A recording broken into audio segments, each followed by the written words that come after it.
Okay. Hello, I'm Meredith, and I work here at the East Providence Public Library. And we're starting a new community art project where we're asking members of the community to make, on your own, at home, flowers out of old book pages, discarded books. So we will provide the discarded book pages. You will cut or tear them out of the book at home and use some of your own supplies and your own creativity to make flowers that you will return to the library.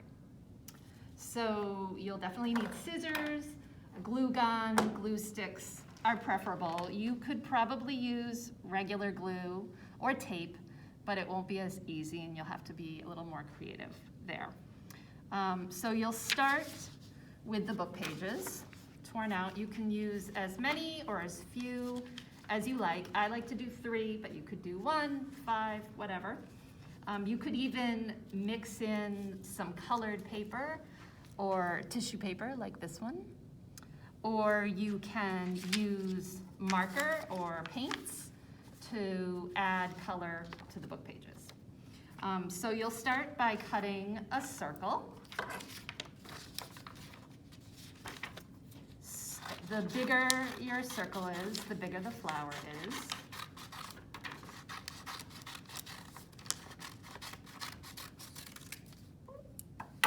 And then you're going to continue cutting like a spiral. I won't do it, but you can see here, you'll just cut all the way around into the center so that you have a spiral.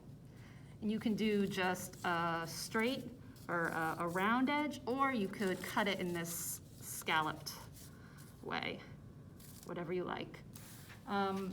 So to transform this then into the flower, you're just going to roll it. So you'll start with the outside, and I like to give it a little fold to get the rolling started. Oops, and try to keep all the pieces together, but it's okay if it's imperfect. And you want to roll it fairly tight in between your fingers, around and around.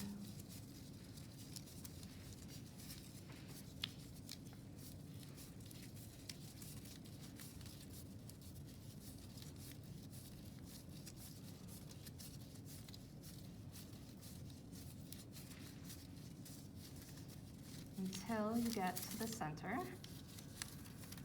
where it will sit on the final circle piece in the center. So, and then something important is you want to let it loosen, so it's not too tight. You want it to look like a flower that's kind of open. And then you just want to let it sit on there.